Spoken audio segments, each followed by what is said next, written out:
기도합니다. 아멘. 하나님께서 우리에게 주실 말씀은 요한복음 13장 12절에서 15절 말씀입니다. 요한복음 13장 12절에서 15절 말씀 봉독하겠습니다. 그들의 발을 씻으신 후에 옷을 입으시고 다시 앉아 그들에게 이르시되 내가 너희에게 행한 것을 너희가 아느냐? 너희가 나를 선생이라 또는 주라 하니 너희 말이 옳도다. 내가 그러하다.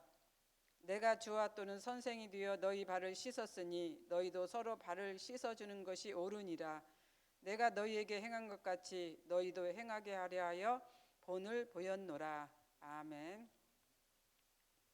오늘 본문은 우리에게 너무나 잘 알려져 있는 세족식에 관한 내용입니다.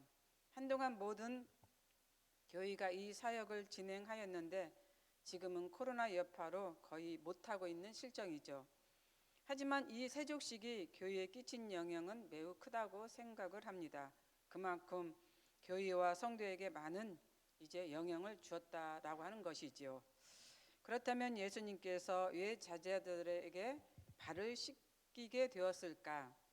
그것도 만찬의 자리에서 식사를 하는 도중에 손수 제자들의 발을 씻기신 이유가 무엇일까?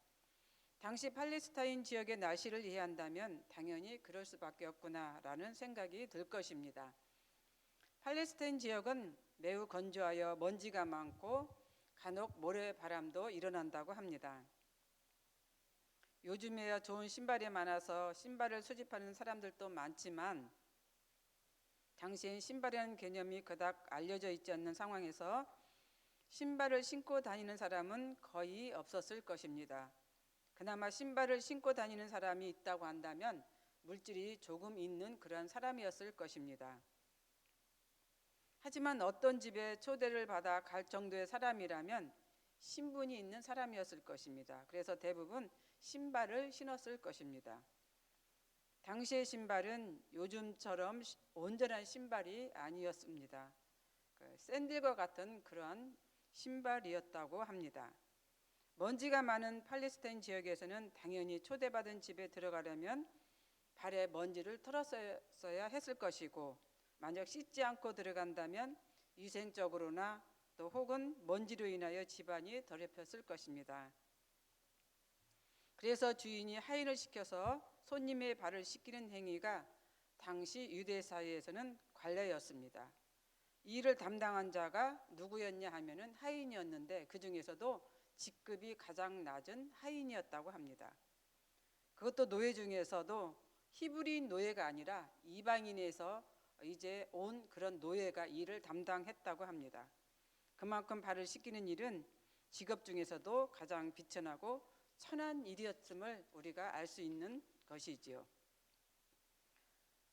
그렇게 이런 일을 하다 보니 당연히 그런 사람은 천대받고 무시당하는 그런 사람이었습니다. 그런데 그런 일을 가장 비천하고 천한 일을 만왕의 왕 예수께서 손수 제자들의 발을 씻기셨으니 지금 현재 우리가 생각해도 너무나 황송하고 죄송한 일인데 그 자리에 있던 제자들의 마음은 어떠했을까? 아마 쥐구멍이라도 있다고 하면은 들어가고 싶은 그러한 심정이었을 것입니다. 베드로가 자신의 발을 씻기고자 하시는 예수님을 극극 말렸던 것도 이런 이유였습니다. 주님은 왜 제자들의 발을 씻기게 되었을까? 여기엔 세 가지 의미가 있습니다. 예수님은 제자들에게 겸손의 모습을 몸소 가르쳐주기 위해서였습니다. 만찬의 자리에서 그 누구도 발을 씻기지 않고 오히려 누가 더 크냐를 놓고 다투는 상황에서 제자들이 가장 먼저 해야 할 것이 이 겸손이라고 하는 것을 가르쳐주고자 예수님께서 몸소 실천했던 것이지요. 두 번째는 섬김의 모습입니다. 노예 중에서도 가장 직급이 낮은 하인, 그것도 이방인 노예가 하는 천한 일을 몸소 행하신 것은 제자들 역시 어떤 상황에서도 이 섬기는 마음과 자세를 갖도록 하기 위해서였습니다. 땅끝까지 복음을 전하는 일은 겸손이나 섬김이 아니면 할 수 없는 것이지요. 자신을 비우고 낮추고 섬길 때 비로소 이 천국 복음이 전파되는 것입니다. 한 사람을 전도하기 위해서 대부분 많은 사람들이 자신을 비울 때가 많습니다. 그렇게 해야만이 전도가 되기 때문이죠. 그래서 복음을 전하는 것 역시 이런 마음의 자세, 이런 마음을 가져야만이 이제 세상의 모든 사람들을 이제 하나님께로 돌릴 수가 있는 것입니다. 세 번째, 발을 씻기는 행위는 장차 복음 전파를 위해 수고할 그들의 발을 예견한 것입니다.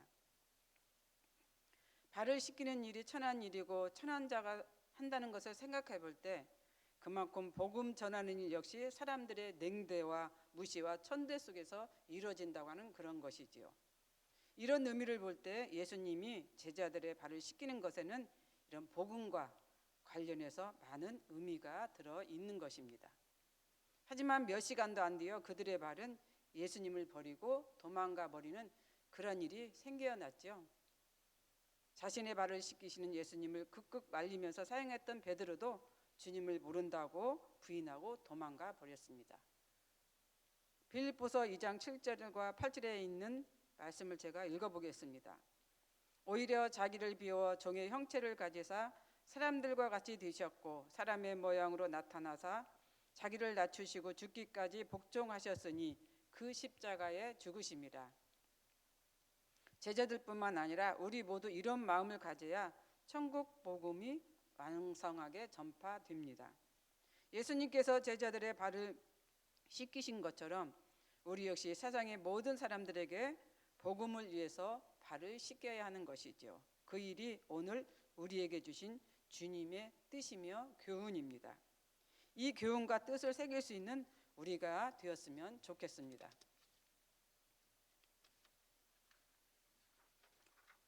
그렇다면 우리가 해야 할 일이 무엇일까?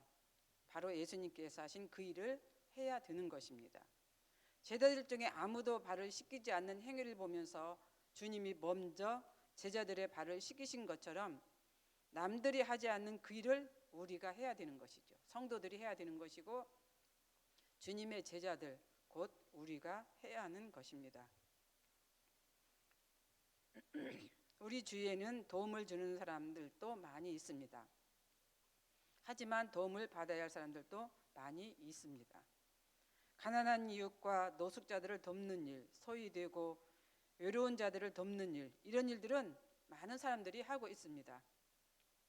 또한 우리나라처럼 복지 혜택이 잘 된 나라도 드물 것입니다. 그럼에도 손길이 미치지 못하는 곳들이 많이 있습니다.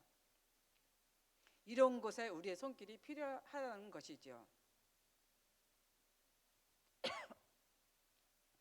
노예 중에 가장 낮은 노예나 하는 일을 주님께서 몸소 제자들에게 하셨던 것처럼 우리 역시 주님께서 하신 그 일을 해야 하는 것입니다. 주님이 제자들의 발을 씻기신 이유도 거기 있는 것이죠.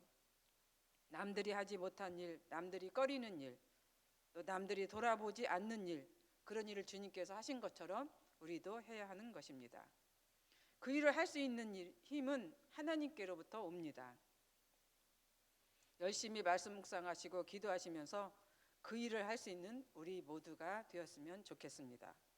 기도하겠습니다. 거룩하시고 사랑이 많으신 하나님, 우리도 남들이 하지 못한 일을 했는가를 돌아보는 우리가 되게 하여 주옵소서. 우리가 예수 그리스도의 제자이면 또 자녀라면 주님이 하신 그 일을 할 수 있는 우리가 되었으면 좋겠습니다. 주님이 주신 이 교훈을 잘 새기는 오늘 하루가 되게 하여 주옵소서. 예수님의 이름으로 기도드립니다. 아멘. 죄송합니다.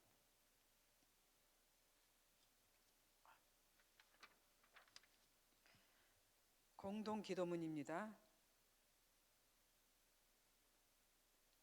지금 들은 말씀이 내 삶으로 이어지게 하옵소서.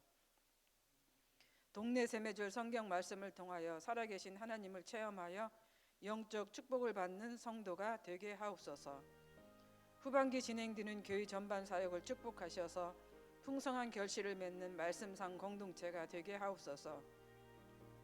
가정, 직장, 사업을 축복하셔서 안정되고 평안하며 형통하게 하옵소서. 질병으로 고통받고 있는 성도들을 주님의 이름으로 고쳐주시고 회복시켜 주옵소서.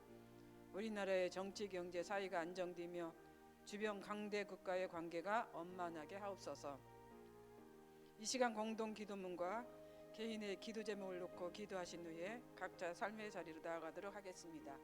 기도하겠습니다.